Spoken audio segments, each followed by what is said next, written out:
In topic 8.9, we're talking about solid waste disposal. What happens to the garbage that's generated, and where does it go? And that's what this topic focuses on. So we call the basically the waste that comes from homes and businesses and so forth municipal solid waste, often abbreviated as MSW. And municipal solid waste is all the material that we don't no longer need.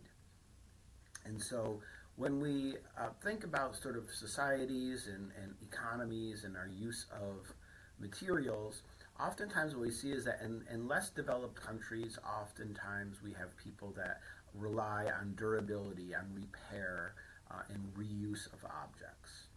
But in many more developed countries, more developed economies, we have transitioned into what we would say is a throwaway society in which we have large quantities of single-use products and packaging that eventually end up as waste and have to be disposed of. And so if we look here at where that waste comes from, okay, we can see different categories of waste that are present in the waste stream, and we can see here what's happened to the solid waste. And what we see is this red line on the graph represents the total amount of solid waste developed, generated, I should say. And since 1970, we see that that has increased. And we can also look at the blue line, which is per capita. How much are we generating per person? That has also risen, but not nearly as much as the total, and that makes sense because our population has grown and therefore we're generating more total waste, even if the per capita waste has not increased very much. And so what happens to this waste is the focus of most of this topic. Let me check and move this. And so most of that waste ends up in what we call landfills. So previously, there were what we would call a dump, just a place that garbage just piled up in huge piles. That's what a dump was. But since in the last 30 years or 40 years, we've developed what we call sanitary landfills. These are engineered areas with different types of technology that can help to manage this waste in a more ecologically sensitive way. So, originally, garbage was just dumped into a hole in the ground, eventually maybe covered up, and then and left to be.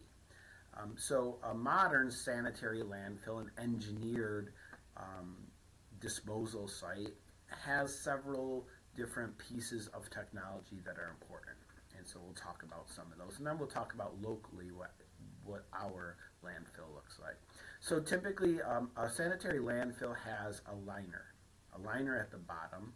Often it might be synthetic or plastic, or sometimes it's clay. Oftentimes it's a combination of these two. And this bottom liner that's underneath the landfill, its purpose is to prevent the leaching of water through the landfill, through all of this waste and into groundwater, contaminating soil or aquifers, etc. So a liner placed at the bottom prevents that material from getting into the environment, ideally.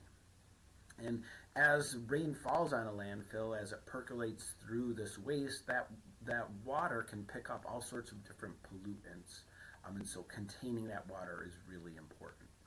And so one way to do that is at the base of a landfill, there's something called a leachate collection system. And so this leachate collection system takes that water that's percolating through the waste and sort of funnels it off so that it can be disposed of properly. Okay, so that it can typically be treated and then released into the water. That's the leachate collection system that collects what's moving down through the landfill. After landfills are filled up, or after an area of a landfill is filled up, then it's typically capped, again sealed with a material that helps prevent that water infiltration so that the leachate collection system has to deal with less of that water. And then sometimes you have landfills that collect methane from within the decomposing waste. So when waste like garbage is sealed in a landfill and packed into these landfill cells, typically will decompose pretty slowly, and it decomposes generally without oxygen. Because all of this compacted materials there's very little oxygen, so the anaerobic decomposition of organic matter in that landfill is going to produce methane. Okay? And methane is, as we know, a potent greenhouse gas, much more potent than carbon dioxide.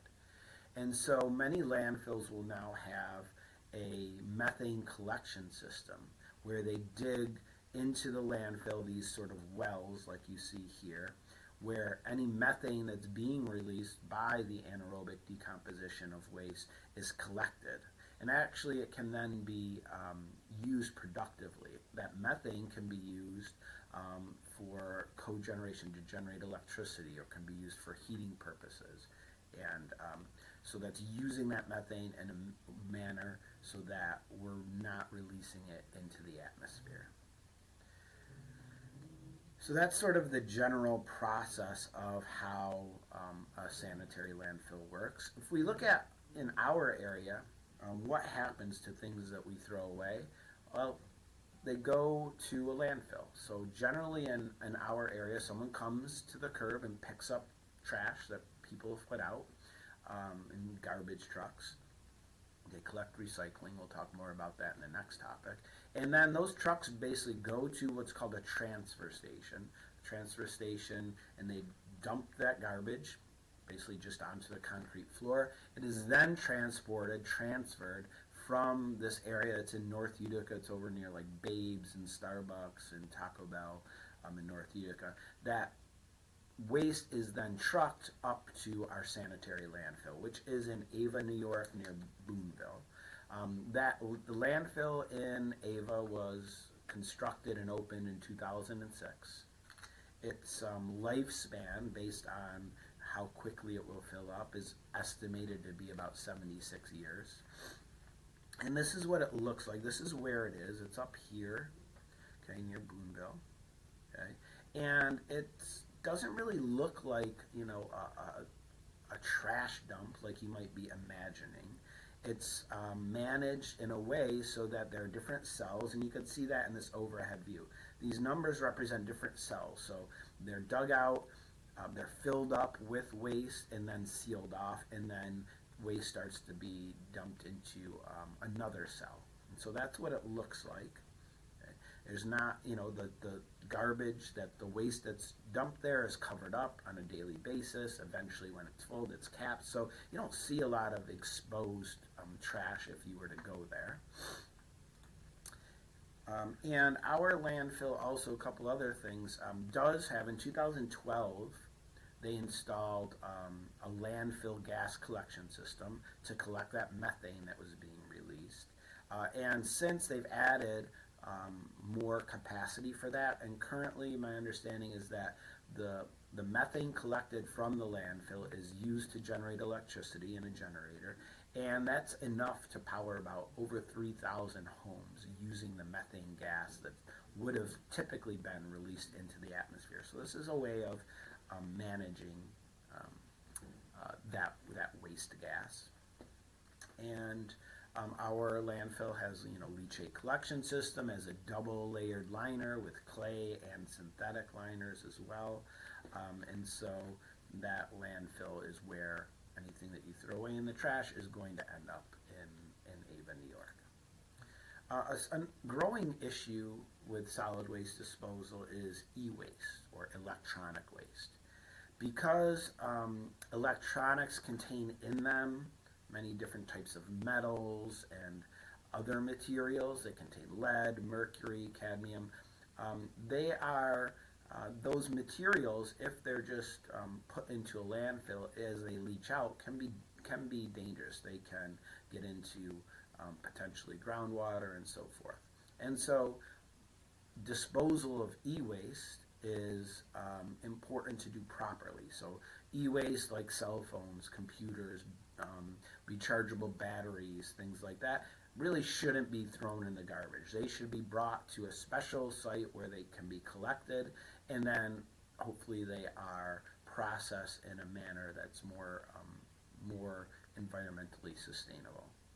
But oftentimes these e-waste products are exported. It's intensive to extract the metals and so forth from these sources of e-waste. So oftentimes they're exported to less developed countries where those materials are extracted by people living in those areas. And we could see that, sometimes it's done in a very, very crude way in which probably is releasing a whole host of different toxins to the people that are trying to extract some value from these materials. And here we can see sort of, what is in e-waste. Well, some of it's plastic, a tiny percent is gold and copper, other minerals and so forth are all present in this e-waste. Another way that solid waste can be disposed of is through incineration.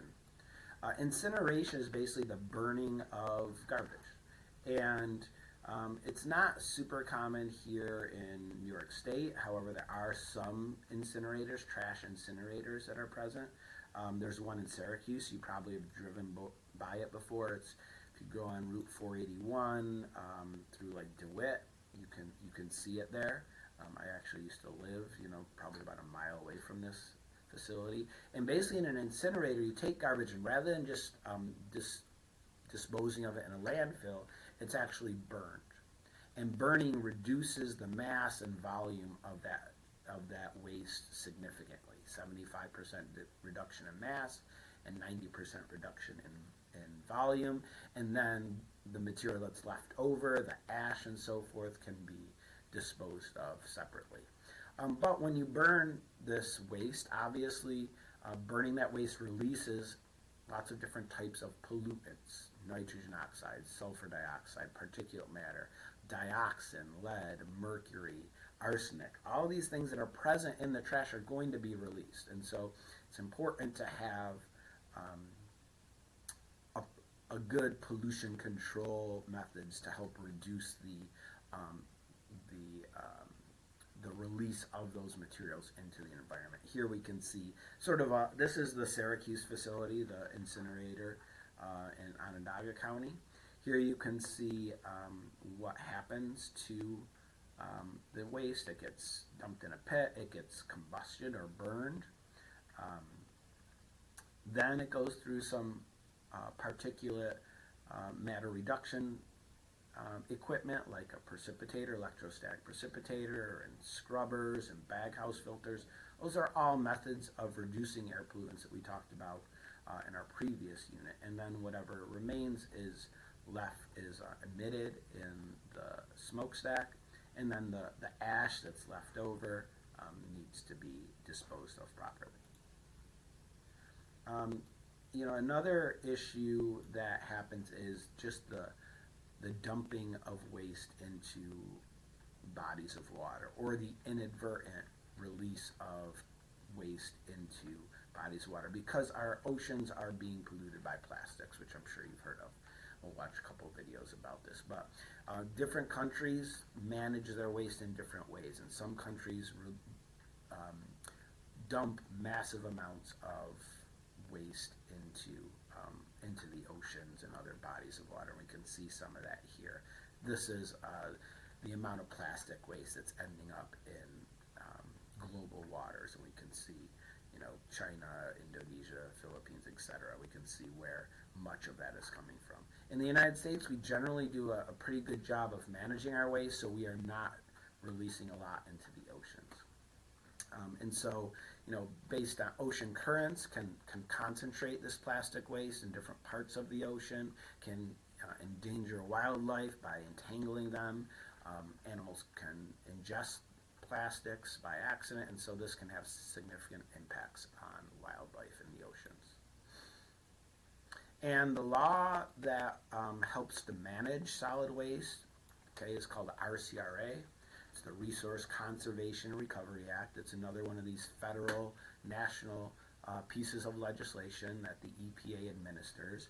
And the RCRA does several things. It governs how we dispose of solid waste and also hazardous waste. In 1976, this law is what banned open landfills and forced communities to manage their solid waste in a more sustainable manner. It sets standards for how to treat and store and dispose of hazardous waste. It regulates the disposal of municipal solid waste, industrial waste. And the law works, it works on a system that's called cradle to grave management. What that means is any toxic waste, it is managed by the RCRA from when it is first sourced from the cradle and produced till when it's used in products until when it's disposed of. That's the grave. And so the generation, transport, use, storage, and disposal of these toxins is managed by the RCRA. And we can see some of that here. Waste is generated by lots of different purposes, and then it's managed all the way from generation to disposal by the RCRA.